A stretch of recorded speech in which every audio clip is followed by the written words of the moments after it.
moving along for our comic review for this week, we're going to be talking about a new comic that was given to us by Image to review. It's the Infernals #1. This comes out next week. Let me give you a quick synopsis, and I'll talk about the creative team. So this is co-written by Noah Gardner and Ryan Parrott, with art by John J. Pearson, with Lola Bonato, and letter extraordinaire Hassan Otsmane-Elhaou. We got a lot of covers. You'll see some more at the end. But the premise of this book is pretty fucking bonkers, to say the You least. picked a good one.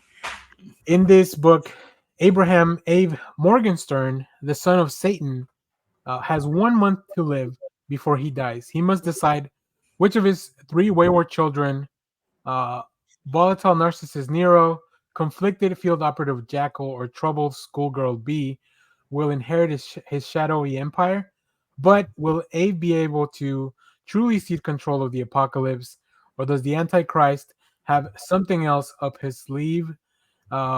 This is going to be, so to me, this felt like, oh, let's do Succession with the Mhm. devil, with like the apocalypse and the devil. Yeah. And that is such a fun idea. So I'm gonna shoot it over to. We're gonna start with Clay, because I think Clay is the one that's maybe the lowest on the book, and maybe we can talk him up by the end of the review. Clay, what's your beef with this book? I guess for the first issue, the flow of the story seems kind of segmented at times. It didn't really. I mean, for a first issue, you kind of have to hook me. You got to give me like what's exactly going on, and they tried to cram in a lot. And as it felt like the art wasn't flowing with the story, I was kind of lost in it and didn't really care by the time I got to the end. So you guys talk it up and get me hooked more. But again, I'm not a fan of Succession because I kind of hate those shows where everyone's a fucking asshole. I mean, granted, we're dealing with Satan and the offsprings, so you should expect that. But I'd almost want maybe some humor injected into it. But it wasn't even like, I don't know. It just seemed It's very, a very serious book. Yeah. So I don't know. Maybe the page with the daughter was pretty funny, but that just may say more about my humor. So So Baphomet is kind of like the kid of the group. Yeah. I do. I kind of agree. I agree with Clay, in that it's very segmented. So like the first part is like kind of we see the birth at the very beginning of Abe, and then it kind of transitions into Abe's old age, and he's talking with this demon person with the horn heads and like stuff like that. And at that point, I thought, oh, this is a comedy, because that's a hilarious image of them having like this kind of casual conversation with this demon, and I was just like, oh, this is going to be great. And then it turns out not to be that. It eventually turns into Succession with demons. But I do agree with Clay, was that when I first started reading it, it was not what I wanted it to be. I will also, I made a note as I was reading it. At some points, it is a little confusing to tell what's going on, because some of the art, like the shots are very interesting, but then you kind of, the pacing is a little off. So when you jump from one place to the other, because we get to meet all the kids, and they're all up to no good shit because they're the grandkids of the devil. Yeah. But I thought it was still I like the premise a lot, so I think that was a big plus for me. I'm a fan of Succession, and I was like, oh, this is like next level that. I also thought it was very interesting that, like Jeff mentioned, that conversation with this being that's kind of like the messenger from the devil. And Abe talks about like he's never met his father, which is wild, because at his birth there was like, I guess he sent all the homies. As you can see here, like this is the scenes from the birth. And I really love this page, just like aesthetically and art wise. Like, man, that was so fucking sick. And that kind of how we get into the pacing. One thing I did forget to mention, and I'll put this at the top when I cut this out for the review. Just a content warning. There's a lot of talk about cancer and illness in this book. So be aware of that. But yeah, other than that, I was like, oh, this is just such a cool premise. All the like every time you met one of the kids, I was like, how can they get worse? And they do. They do get worse. So I don't know. But Josh, what about you? What did you think of the book? I really liked it. Now, I think this is maybe idiosyncratic. I think the reason I was immediately on board is because the art style just takes me back to early 90s Vertigo books. And so that was kind of the headspace I was in when it was starting. This to me reads and feels like an early 90s Vertigo book.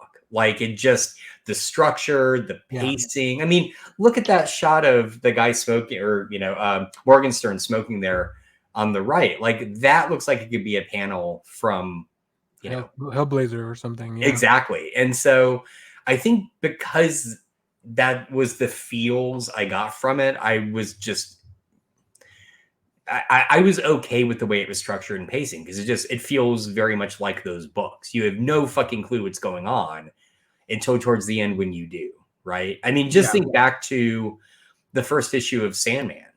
It's basically structured the same way. You're thrown right into a moment in a world. You have no clue what's happening until about halfway through. You're like, oh, I get it now, right? Like I see what's going on. So yeah, you can. I mean, I don't know if this is I don't have this as fact, but you can tell that these guys were probably influenced by Sandman, like not just the story, but like even probably some of the art is very that loose kind of painterly style that was big in the Vertigo books. So that definitely it definitely reminds me of that. I was trying to look up Noah Gardner because I believe he's a screenwriter.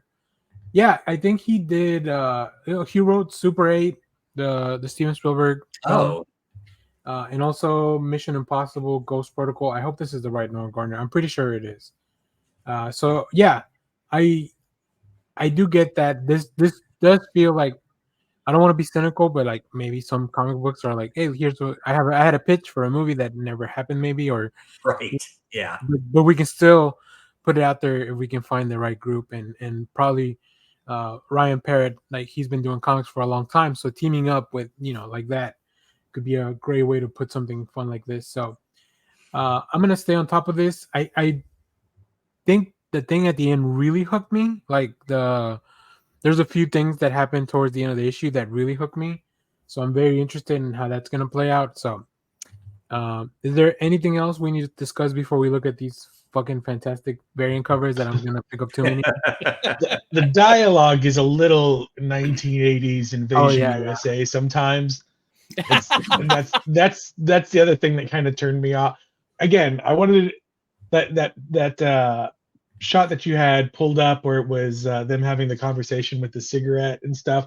Like in my head, that kind of read as that whole scene kind of read as that scene from like Princess Bride where the two villains are talking about having to kill the princess and frame Gilder to start the war. And the other guy's like, well, be careful. If you haven't got your health, you haven't got anything. It's just like so ridiculous, that conversation in that movie. And I kind of like in my head, that's how that scene played out in the comic, where it's just this man just having a casual conversation about life with this goat-headed demon. And in my head, that's funny. But then the next scene is just this like Mission USA, like, give me the effing whatever. And it's so like, I'm just like, it's a little jarring, the two like things in my head. There is a little bit of dark humor, especially with Nero. Like he's working on like a deal, right? With like, I do like that his job is to get souls still. Like he's in the family business. That's very interesting. Also, then we go to Africa and we meet the other kid, and then we meet. I think Baphomet's probably the most interesting one of the kids. Yeah, that page is great. Just that introductory page is fantastic. So I have hopes for this to be like pick up and so maybe when we get issue 2, I'll share it with you guys and we can talk about it some more. But